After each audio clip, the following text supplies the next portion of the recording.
오늘 하나님 말씀은 출애굽기 3장입니다. 출애굽기 3장 1절부터 12절에 있는 말씀 함께 보시겠습니다. 출애굽기 3장 1절부터 12절에 있는 말씀입니다.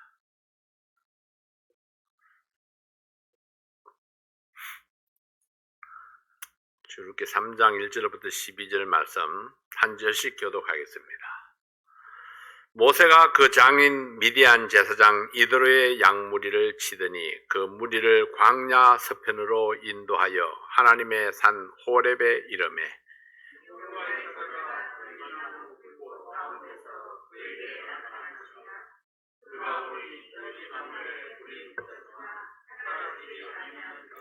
이에 가로되 내가 돌이켜 가서 이 큰 광경을 보리라. 뜰기나무가 어찌하여 타지 아니하는고 하는 동시에 여호와께서 그가 버리고 돌이켜 오는 것을 보신지라.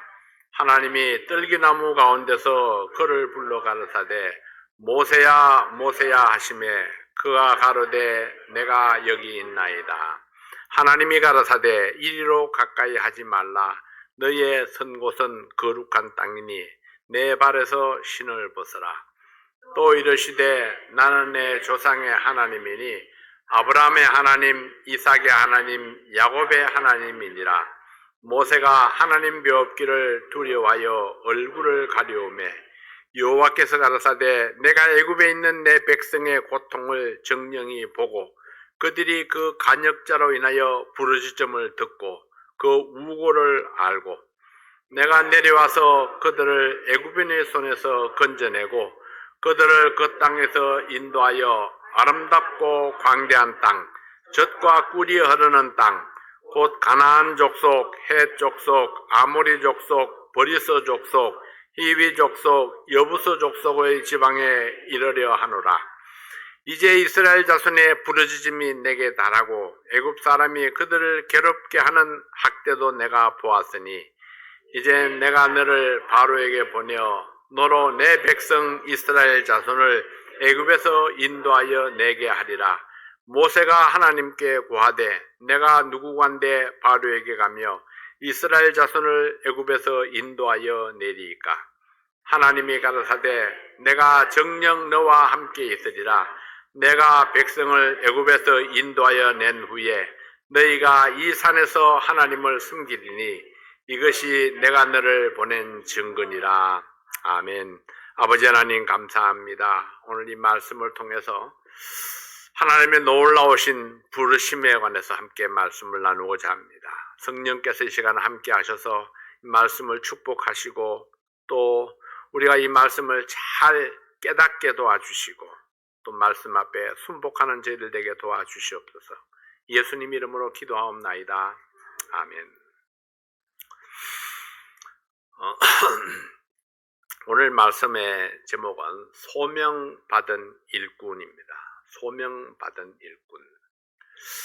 이 소명이라는 단어를 사전에서 국어 사전에서 찾으면은 여러 가지 뜻이 있지만은 그 중에서 임금이 신하를 부르는 명령이다 이런 뜻을 가지고 있고 또 하나는 하나님의 일을 하도록 하나님의 부르심을 받는 것, 즉 하나님의 일을 맡기기 위해서 일꾼을 부르는 명령 이런 의미로 설명이 되어 있습니다.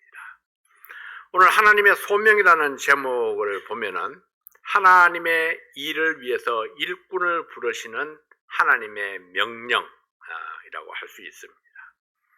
소명이 명령이라면은 도망할 수도 없고 피할 수도 없고 거부할 수도 없습니다. 하나님께서 뜻을 꺾지 않는 한 주어지는 길을 갈 수밖에 없는데 하나님은 결코 뜻을 꺾으시는 분이 아닙니다. 요나가 그처럼 도망치려 했지만은 결국은 하나님의 뜻을 따를 수밖에 없었던 것을 보게 되죠. 그럼에도 불구하고 그 하나님의 소명을 거부하고 거역하고 또 다른 길로 가려고 하는 사람들이 있습니다. 그래서 요나와 같은 그런 고난의 길을 겪게 되기도 하죠. 그러나 하나님의 부르심이 확실하다면 결국은 이리 돌고 저리 돌아서 하나님께서 원하시는 그 자리 그곳에 가게 될 수밖에 없는 것이 또 부름받은 사람의 모습입니다. 일반적으로 알려져 있는 소명을 받았다 하면은 그것은 목사로 부르심을 받았다는 것으로 이해를 합니다. 그러나 하나님께서는 목사만 부르시는 것은 아닙니다. 어떤 사람은 평생을 목사, 조력자로 부르기도 하시고, 어떤 사람은 사역자의 아내로 부르기도 하시고, 어떤 사람은 집사로 부르기도 하시고, 어떤 사람은 교회 재정을 위해서 또 여러 가지 필요에 따라서 일꾼을 불러서 쓰시는 하나님이십니다. 하나님께서 부르셨다는 것. 그러나 평생을 들여서 오직 목회에만 전념한다는 의미에서 사람들이 소명받았다 하면은 목사를 지칭한다고 이해를 하기는 합니다. 모세가 소명을 받았지만은 그러나 모세만 하나님의 일을 한 것은 아닙니다. 모세를 통해서 또 다른 많은 사람들이 여호수아와 같이 많은 사람들이 또 함께 그 일을 해나갔던 그런 모습들을 보게 되면은 그 사람들도 자기들이 원해서 그 일을 했다기보다는 하나님께서 모세를 통해서 그들을 지명하여 불러서 그 자리에 앉히고 그 일을 시켰던 것을 보게 됩니다. 다만 어떤 사람은 순종치 않으려고 몸부림치는 사람도 있고, 어떤 사람은 소명을 특권으로 알고 기쁨으로 순종하는 사람도 있습니다. 여러분들은 과연 어떤 부르심을 받았을까요? 하나님의 사역에 필요 없는 사람은 아무도 없습니다. 비록 헌신되지 않은 평성도라 할지라도, 자신은 깨닫지 못했을지라도 구원받은 하나님의 자녀라면 하나님의 필요에 따라서 이미 부르셨습니다. 다만 부르심을 깨닫지 못했거나 지금도 거부하고 있는지도 모릅니다. 분명한 것은 부르심에 순종하는 사람에게는 필요에 합당한 재능이나 믿음과 물질을 맡기셔서 하나님의 일에 사용하신다는 것입니다. 그리고 쓰임받는 사람과 쓰임받는 그 시간에는 기쁨과 만족함이 있지만은 부르심을 거역하는 사람에게는 계속되는 부담과 갈등이 있을 것입니다. 부르심을 알기 때문에 순종하지 아니하는 자에게는 갈등과 부담이 있는 것입니다. 제가 부르심을 받고 그 부르심을 무시하고 도망치려 했을 때에는 말씀을 들을 때마다 갈등이 있었지만은 부르심에 응답했을 때 비로소 기쁨과 만족함이 있었던 것을 기억합니다. 비록 경제적으로 육체적으로 어려움이 있었지만은 하나님께서 주시는 평강이 나에게 있었습니다. 왜냐하면 내 길이 정해져 있었고 나는 이 길을 갈 수밖에 없다는 사실을 내가 알았기 때문입니다. 그래서 더 이상 다른 길을 찾을 필요가 없었습니다. 여러분은 어떤 사역에 부르심을 입었을까요? 여러분이 할 수 있는 것, 여러분이 기꺼이 헌신할 수 있는 그것을 위해서 주님의 소명이 있지 아니할까요? 내가 쓰임받을 수 있는 자리를 찾는 것, 그것이 나의 소명을 확인하는 길입니다. 모세가 장인 이드로의 양무리를 치고 있을 때에 하나님께서 불타는 떨기나무 가운데서 모세를 불렀습니다. 그리고 사명을 주셨습니다. 모세가 받은 사명은 애굽에서 노예로 살고 있는 이스라엘 민족들을 바로 왕의 손으로부터 구출해내어서 가나안으로 인도해 가라는 것이었습니다. 너무나 터무니없는 명령이었습니다. 모세는 물론 자신이 없었습니다. 너무나 엄청난 일이라고 생각을 했기 때문이죠. 특히나 애굽에서는 자기가 살인을 하고 추방당한 사람입니다. 근데 거기에 가서 이스라엘 백성들을 내놓으라 해가지고 그들을 이끌고 나와서 가나안 땅으로 인도해 가라. 하나님의 명령이 너무나 터무니없게 들릴 수 있죠. 그러나 하나님께서는 모세의 능력을 보지 아니하십니다. 하나님께서 임의대로 모세를 선택하시고 모세를 사용하셔서 하나님의 의도하신 대로 그 민족들을 가나안 땅으로 인도해 가셨던 것입니다. 이것은 마치 사탄에게 붙잡혀서 죄악의 노예로 소망 없이 살고 있는 영혼들에게 하나님의 계획을 보여주는 그런 드라마틱한 그런 이야기입니다. 오늘 우리는 이 말씀을 통해서 우리 각자가 소명을 인식하고 사명을 찾는 시간이 될 수 있기를 바랍니다. 첫 번째는 하나님께서 그의 의지대로 일꾼을 뽑아서 세우십니다. 하나님께서 그의 의지대로, 하나님의 의지대로 사람을 뽑아서 세우십니다. 하나님께서 우리에게 묻지 않습니다. 너 이거 할래? 이렇게 묻지 않습니다. 너 혹시 목사할 생각이 있어? 이렇게 묻지 않습니다. 그냥 하나님께서 뜻을 세우시고 사람을 불러서 그 자리에 세우시는 겁니다. 물론 도망갈 수 있죠. 거부할 수도 있습니다. 그런데 그럼에도 불구하고 하나님은 다시 붙잡아다가 그 자리에 또 세우십니다. 다시 붙잡아다가 또 그 자리에 세우시죠. 어떤 사람은 1년, 5년, 10년을 그렇게 왔다 갔다 허송세월을 보내는 사람도 있습니다. 적어도 왔다 갔다 하는 그 시간, 허송세월을 보내는 그 시간에는 그 사람에게 평강이 없습니다. 형통함도 없습니다. 왜냐하면 하나님이 이미 그 사람을 손에 잡고 움직이고 있는데 내가 아무리 발부둥 친다고 해서 벗어날 수 있는 길이 없기 때문입니다. 자, 성도들의 삶도 마찬가지입니다.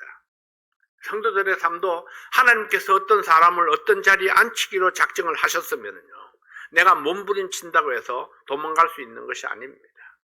구원받은 하나님의 사람이라면 하나님께서 성령을 통해서 그를 붙잡아서 그 자리에 앉히기를 원하시는 것입니다. 이것은 하나님의 의지입니다. 근데 우리는 그 의지에 알겠습니다, 하나님 제가 순종하겠습니다 하는 것을 헌신이라고 이야기를 하죠. 내가 그 부분에 헌신했습니다, 그렇게 이야기를 합니다. 그러나 헌신하는 것이 순전히 내 자유로 되어지는 것이 아니라 하나님께서 이미 그를 낙점해 놓았다는 것입니다. 하나님이 그 자리에 쓰시기로 결정해 놓으신 거죠. 모세가 양떼를 지키면서 목동으로 살아갈 때에 어느 날 하나님께서 모세에게 나타났습니다.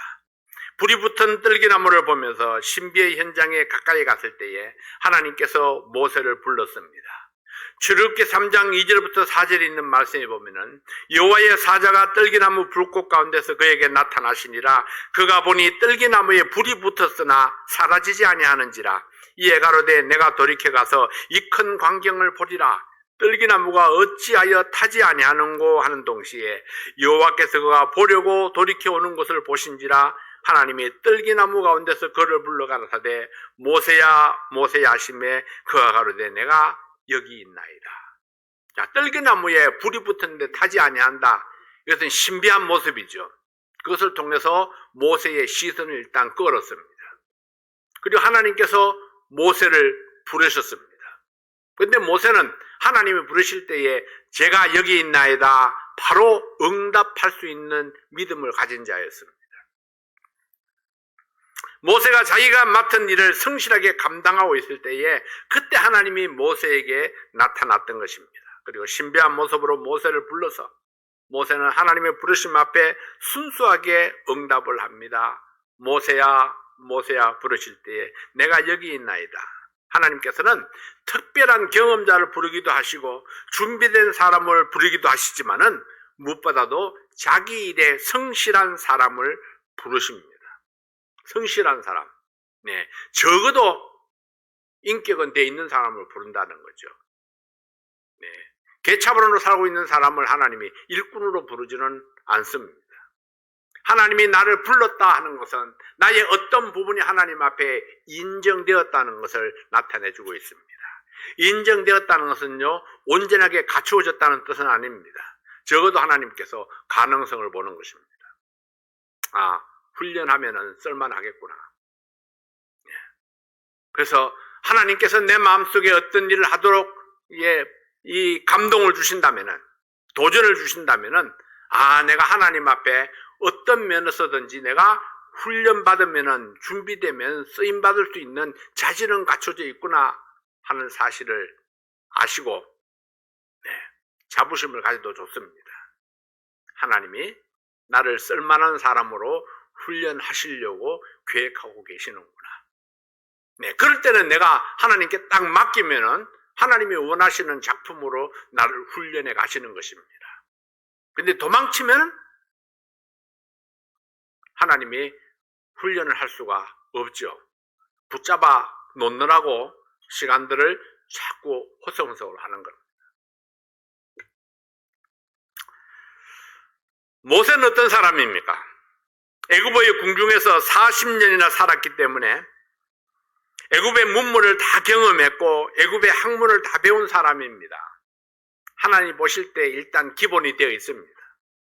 쓰시기 합당한 기본. 언제 애굽의 문물을 가르치고 언어를 가르쳐가지고 쓰시겠습니까? 모세는 이미 이런 면에서 준비된 사람입니다. 애굽에 대해서 익숙한 사람이었습니다. 그리고 그는 양떼를 먹이는데도 최선을 다하는 성실한 일꾼이었습니다. 하나님께서 왜 하필이면 모세를 불렀을까요? 모세의 배경이 하나님 쓰시기에 합당했기 때문일까요? 하나님께서는 이미 80년 이전에 계획하시고 모세를 애굽의 궁중에서 살게 하셨고 애굽의 문물을 익히고 학문을 배우게 하셨습니다. 모세는 알지 못했지만은 모세가 알지 못하는 사이에 하나님은 이미 모세를 준비시키고 있었던 것입니다. 그리고 사람의 마음이 얼마나 악한가를 보게 하시고 동족마저도 믿을 수 없는 나약한 죄인임을 보게 하셨습니다. 그리고 이들의 양무리를 치면서 리더로서의 자질을 익히게 하셨습니다. 대자연 앞에서 인간이 얼마나 나약한 존재인가도 배우게 하셨고 양들의 고집과 거역을 통해서 리더로서 고독을 이기는 것도 훈련하시고 무리를 이끄는 법도 배우게 하셨습니다. 그리고 이제 때가 되어서 모세 앞에 자신을 나타내시고 모세를 불러서 사명을 맡겼습니다. 자, 이 모두가 우연이 아니라 필연이었고 철저하게 하나님의 계획 속에서 이루어진 일입니다. 때때로 우리는 연약하여서 우리의 결심이 흔들리기도 하고 하나님의 부르심을 불신하는 마음이 들기도 합니다. 그러나 어떤 경우에도 하나님은 변치 아니하시고 하나님은 자기 사람을 포기하지 아니하십니다. 하나님께서 하나님의 의지를 따라 일꾼을 부르시고 사명을 맡기신다는 사실을 가슴에 새기고 하나님의 부르심을 존중하는 성도들이 되시기를 바랍니다. 하나님은 지혜로운 자를 쓰십니다. 근데 어떤 사람이 지혜로운 사람입니까? 하나님의 말씀으로 훈련된 사람입니다. 하나님의 뜻을 분별할 줄 아는 사람이 지혜로운 사람입니다. 하나님은 능력 있는 사람을 쓰십니다. 그럼 어떤 사람이 능력 있는 사람입니까? 무엇이 능력인지 아는 사람입니다. 무엇이 능력인지 아는 사람이 능력 있는 사람입니다. 자신의 연약함을 인정하고 하나님의 능력을 믿음으로 사용할 줄 아는 사람. 내게는 능력이 없지만은 하나님의 능력을 믿음으로 사용할 줄 아는 사람. 그가 바로 능력 있는 사람입니다. 하나님은 우리를 불러서 쓰시기 전에 먼저 훈련하시고 준비시키는 분입니다. 다만 하나님께서 불러 쓰시고자 하시면은 누구도 하나님의 손길을 벗어날 수 없다는 사실입니다. 물론 하나님께서 부르시는데도 거역하고 도망가는 사람들도 간혹 있습니다. 그러나 하나님의 뜻을 거역하고 내 마음대로 가는 그 길이 어찌 행복한 삶이 될 수 있겠습니까? 히브리서 11장 6절 말씀에 보면은 믿음이 없이는 기쁘시게 못하나니 하나님께 나아가는 자는 반드시 그가 계신 것과 또한 그가 자기를 찾는 자들에게 상 주시는 이심을 믿어야 할지니라 했습니다. 하나님을 기쁘시게 하는 믿음은 어떤 믿음입니까? 하나님이 살아계신다는 믿음과 하나님이 자기를 찾는 자들에게 상 주시는 분이심을 믿는 믿음입니다. 이런 믿음을 가진 사람은 살아계시는 하나님이 부르시는데 도망갈 수가 없습니다. 반드시 상 주시는 하나님심을 믿을진데 하나님이 주시는 사명을 무시할 수가 없습니다. 하나님이 살아계심을 믿는 사람, 하나님을 찾는 자들에게 상 주시는 분임을 믿는다면은 하나님께서 이미 나를 선택하셨고 하나님이 나에게 상 주실 것을 이미 예비하고 계시는데 그걸 포기하고 도망갈 수는 없죠. 그래서 믿음이라고 이야기하는 겁니다. 하나님의 부르심을 외면하고는 하나님을 기쁘시게 할 수가 없고 하나님을 기쁘시게 못하는 믿음이 자기 자신을 행복하게 할 수 없습니다. 하나님의 살아계심을 믿지 못하는데 어찌 행복한 믿음의 삶을 살 수가 있겠습니까? 하나님의 보상을 믿지 못하는데 어찌 희생하고 헌신하면서 그의 생애를 행복하다 말할 수 있겠습니까? 하나님을 믿는다 하면서 우리가 적극적으로 하나님의 일에 투자하지 못하고 힘을 다하여 헌신하지 못하는 이유가 무엇입니까? 하나님의 살아계심과 하나님의 보상을 실제적으로 믿지 못하기 때문이 아닙니까? 하나님께 투자하는 것이 가장 확실한 투자라고 믿는다면, 반드시 보상하시는 하나님을 믿는다면 내 모든 사람들이 힘을 다해서 하나님의 일에 올인할 것입니다. 올인하지 못하는 이유는 믿지 못하기 때문이죠. 하나님은 분명 살아계시고 자기를 찾는 자들에게 상을 주시는 하나님이십니다. 이 사실을 믿을 때에 우리는 어떤 고난이 와도 어떤 어려움이 있어도 주님께서 부르신 그 부름에 합당한 삶을 살아갈 수 있습니다. 내가 하나님의 일꾼이 된 것은 내가 목회하는 것을 좋아해서가 아니라 하나님이 나를 기뻐하시고 일꾼으로 삼아주셨기 때문입니다.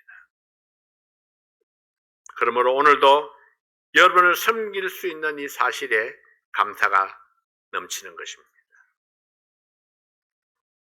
두 번째로는 하나님께서는 부르심에 응답하는 자에게 능력을 주십니다. 하나님께서 모세를 불러서 사명을 주셨을 때에 모세는 하나님을 이해할 수 없었습니다. 내게 무슨 능력이 있다고 하나님께서 나에게 이런 막중한 일을 맡기시는가 이해할 수가 없었습니다. 애굽은 거대한 나라였고 이스라엘은 나라의 형태도 없고 백성들은 노예로 전락한 지 벌써 400년이 넘었습니다. 모세에게는 군대도 없고 힘도 없습니다. 그냥 들판에서 양떼나 지키는 평범한 늙은이에 불과했습니다.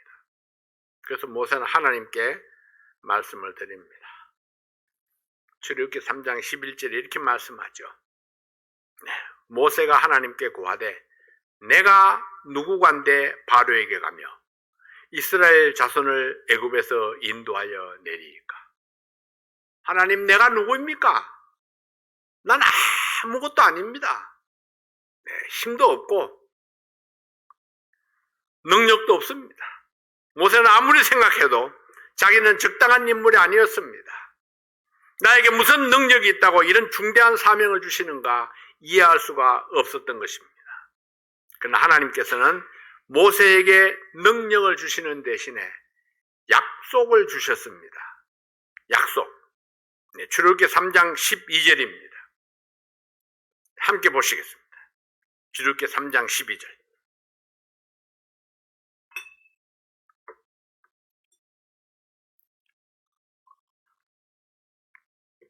함께 읽습니다.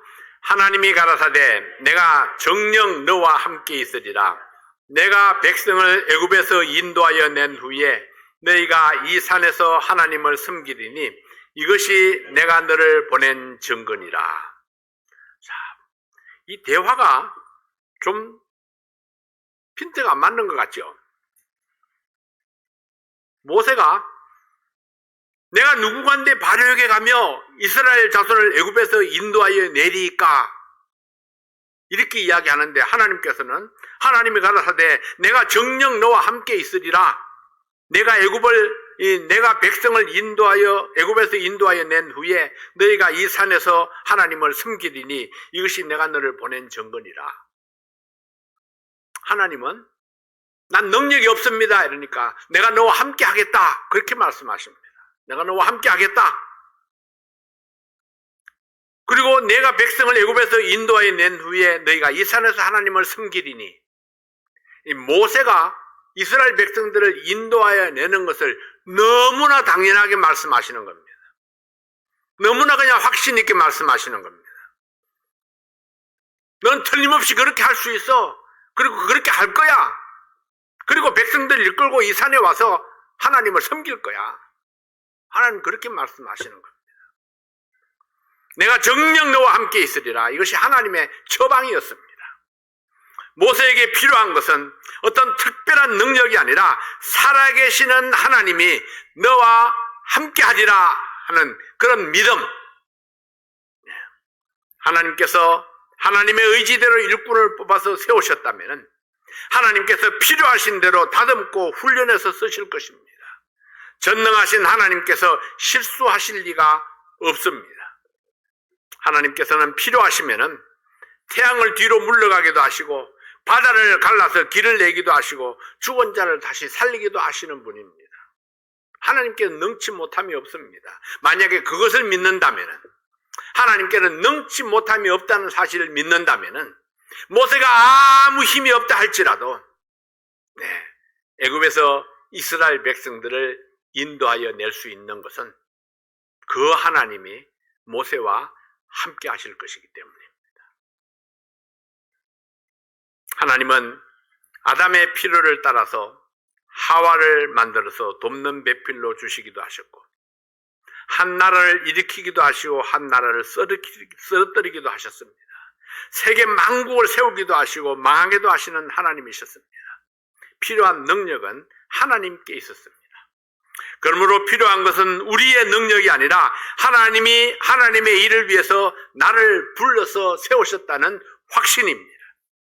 나는 비록 능력이 없을지라도 능력 많으신 하나님께서 나와 함께 하신다면 이루지 못할 것이 무엇이며 두려워할 것이 무엇이겠습니까? 바울은 하나님의 일을 하면서 수많은 고난과 역경을 겪었습니다. 그가 체험 중에 깨달은 것이 바로 이것입니다. 고린도전서 1장 26절부터 29절까지 있는 말씀을 함께 봅니다. 고린도전서 1장 26절부터 29절까지 있는 말씀.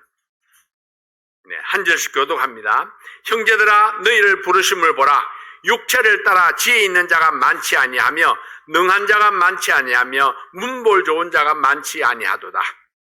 그러나 하나님께서 세상에 미련한 것들을 택하사 지혜 있는 자들을 부끄럽게 하려 하시고 세상에 악한 것들을 택하사 강한 것들을 부끄럽게 하려 하시며 하나님께서 세상에 천한 것들과 멸시받는 것들과 없는 것들을 택하사 있는 것들을 폐하려 하시나니 이는 아무 육체라도 하나님 앞에서 자랑하지 못하게 하려 하십니다. 내 능력에 상관없이 내 지식에 상관없이 하나님께서 부르셨으면 어떤 모습으로든지 하나님께서 사용하신다는 것입니다. 하나님의 부르심은 육체를 따라 지혜 있는 자, 능력 있는 자, 문볼 좋은 자가 아니라는 겁니다. 하나님께서는 세상에 미련한 것들을 택해서 지혜 있는 자들을 부끄럽게 한다는 것은요, 하나님이 그에게 지혜를 주셔서 쓰신다는 것입니다. 약한 것들을 강하게 하셔서 쓰신다는 것입니다. 천한 것들, 멸시받는 것들을 택해서 세상 앞에 자랑스러운 모습으로 세우시는 하나님이십니다. 하나님께서는 그래서 인간들이 육체로 자랑하지 못하게 하기 위해서 지혜 있는 자, 문볼 좋은 자, 강한 자들을 다 젖혀두고 연약한 자들을 부르셔서 오직 하나님만 자랑하게 하시는 것입니다. 그렇습니다. 하나님을 자랑하는 것이 지혜이고 하나님을 의지하는 것이 믿음의 능력입니다. 하나님을 의지하는 것, 하나님의 뜻을 따라 일꾼을 부르시고 그분의 계획에 따라 사역을 맡기시는 것을 믿으시기 바랍니다. 우리는 다만 그분께서 쓰시고자 하실 때에 내게 맡겨진 일을 위해서 믿음으로 행하는 것입니다. 필요한 지혜와 능력은 주님께서 공급하십니다. 세 번째로, 하나님의 눈길이 오늘도 우리를 향하고 있습니다. 자, 이스라엘 백성들이 왜 애굽에서 종살이하고 있습니까? 요셉이 그의 민족들을 애굽으로 초청했을 때에는 귀빈 대접을 받았습니다. 그러나 하나님의 뜻은 그의 백성들이 가나안에 사는 것이었습니다. 그래서 아브라함에게 가나안에 살라고 말씀하셨죠. 아브라함이 남쪽으로 내려갔을 때에 하나님은 그를 다시 가나안으로 이끌어 올렸습니다. 이삭이 또 남쪽으로 내려갈 때에 하나님께서 이삭을 다시 끌어서 가나안에다가 심었습니다.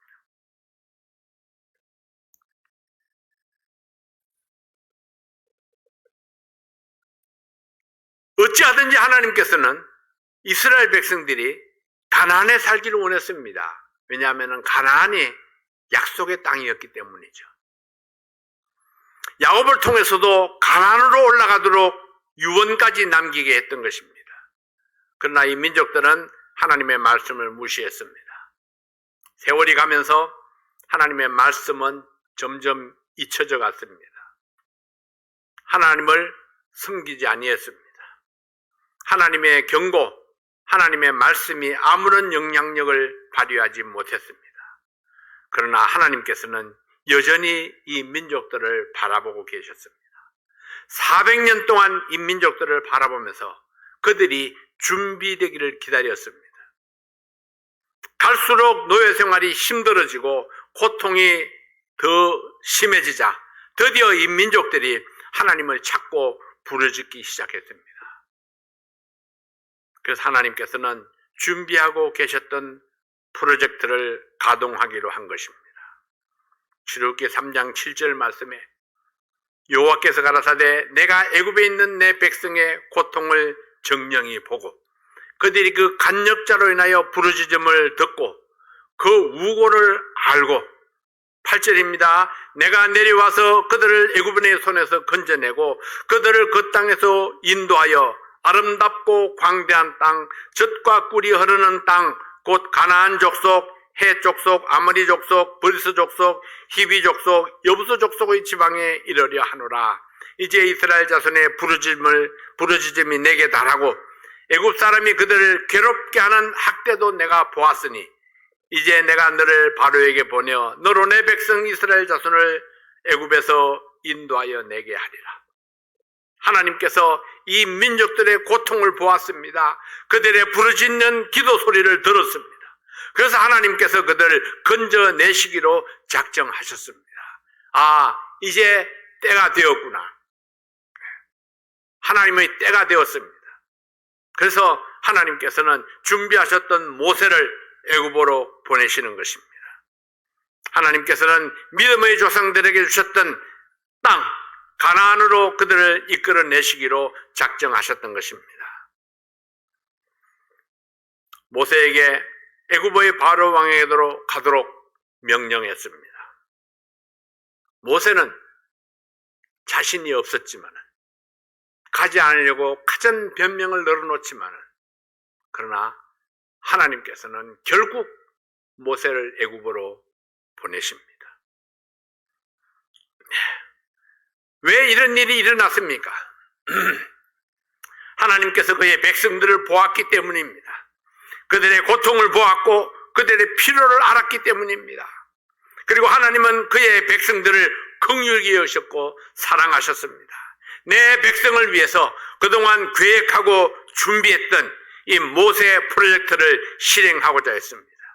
사랑하는 성도 여러분, 하나님의 눈길은 지금도 그의 백성들에게 있습니다. 오늘도 여러분을 바라보시며 우리의 필요가 무엇인가, 우리의 고통이 무엇인가, 우리의 기도가 무엇인가를 들으시고 바라보고 계시다는 사실입니다. 그리고 우리를 향한 또 다른 프로젝트, 남겨두신 사랑을 베풀기 위해서 하나님의 일꾼을 부르십니다.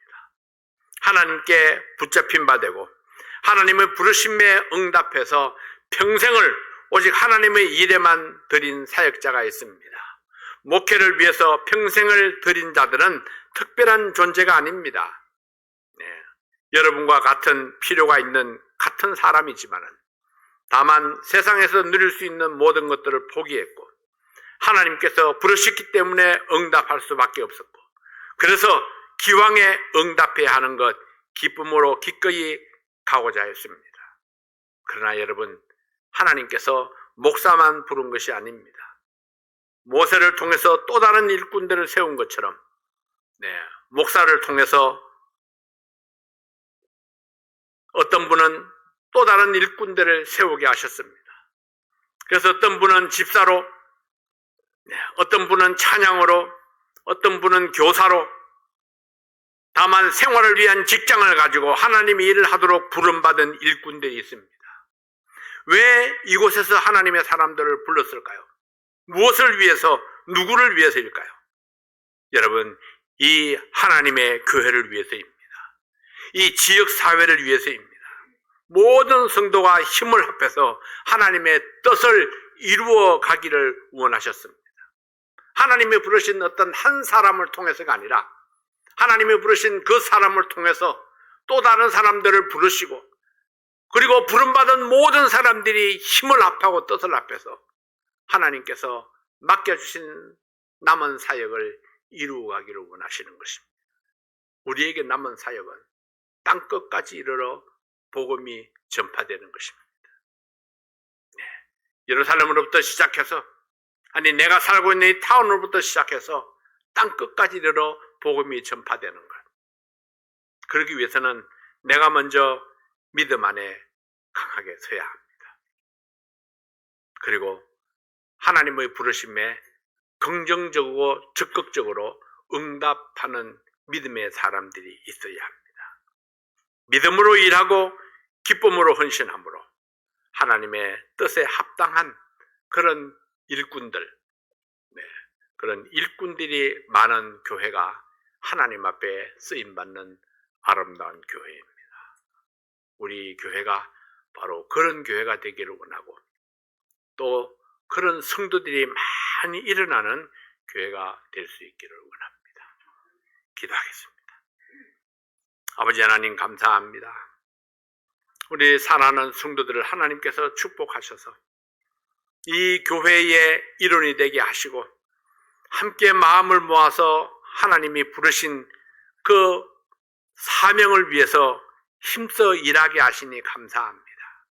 기꺼운 마음으로, 감사하는 마음으로 나에게 주어진 사명을 향해서 힘있게 달려가는 우리 모든 성도들 되게 하여 주시옵소서.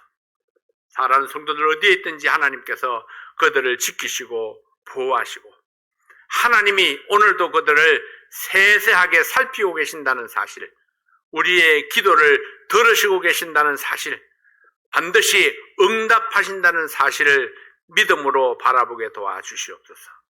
어디에 있든지 하나님의 말씀을 사모하는 백성 되게 하시고, 하나님의 뜻을 깨달음으로 지혜로운 삶을 살 수 있도록 도와주시옵소서. 아버지 하나님, 우리 슬픔에 빠져있는 최영숙 자매님을 하나님께서 격려하시고 위로하시고, 또 그 유가족들을 하나님께서 격려하여 주시옵소서. 천국에서 다시 만날 그날을 생각하면서 믿음으로 또 이 어려운 시기를 지나가게 도와주시옵소서. 오늘도 우리에게 주신 귀한 시간 감사합니다. 아버지 하나님, 예배마다 하나님이 함께 하심을 감사합니다. 예수님 이름으로 간절히 기도하옵나이다. 아멘.